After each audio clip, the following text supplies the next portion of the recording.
Healing എപ്പോഴാണ് complete ആവുന്നത്?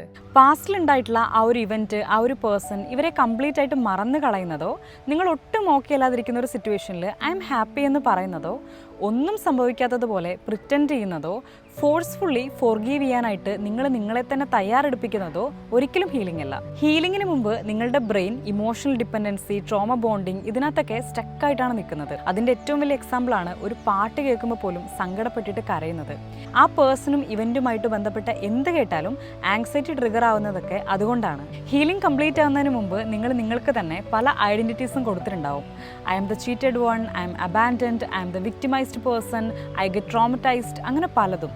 പക്ഷേ വൺസ് ഈ ഒരു ജേർണി ഫിനിഷ് ആയതിനു ശേഷം നിങ്ങൾക്കറിയാം this experience has happen to you, but that is not your identity and that is not who you are എന്നുള്ളത്. റിപ്പീറ്റഡ് ആയിട്ട് ഇങ്ങനെ മനസ്സിൽ പറഞ്ഞുകൊണ്ടിരിക്കില്ലേ വൈ മീ എന്ന്, ആ ഒരു ക്വസ്റ്റ്യനെ അവസാനിക്കും. നിങ്ങളുടെ സെൽഫ് വർത്ത് ഒരിക്കലും നിങ്ങളുടെ ഈ പാസ്റ്റ് ഇൻസിഡൻറ്റുമായിട്ട് ബേസ് ചെയ്തിട്ട് അറ്റാച്ച്ഡ് ആയിരിക്കില്ല. ഈ ഒരു കാര്യത്തിൽ ഓപ്പോസിറ്റ് നിൽക്കുന്ന പേഴ്സൺ അടുത്തുനിന്ന് ഒരു ക്ലോഷർ കിട്ടാൻ വേണ്ടിയിട്ട് ഒരു ക്രേവ് ഉണ്ടായിട്ടുണ്ടാവുമല്ലോ, അതവിടെ സ്റ്റോപ്പ് ആവും. ഹീലിംഗ് കംപ്ലീറ്റ് ആയി കഴിഞ്ഞതിന് ശേഷം നിങ്ങൾ ആ ഒരു കാര്യത്തിനെ കുറിച്ച് സംസാരിക്കുന്നുണ്ട്, ഓർക്കുന്നുണ്ട്, പക്ഷെ അപ്പോഴൊന്നും ഒരു ഇമോഷണൽ ഫ്ലഡിങ് സംഭവിക്കുന്നില്ല. നിങ്ങൾ ആ സിറ്റുവേഷനെ കുറിച്ച് ചിന്തിക്കുന്ന സമയത്ത് നിങ്ങളുടെ ബോഡി പോലും വളരെ കാമായിരിക്കും.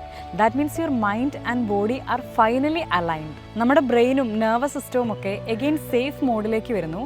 ആ പെയിനുമായിട്ട് പിന്നീട് ഒരിക്കലും നമ്മൾ ഫൈറ്റ് ചെയ്യില്ല, ബിക്കോസ് വി അണ്ടർസ്റ്റാൻഡ് ഇറ്റ്.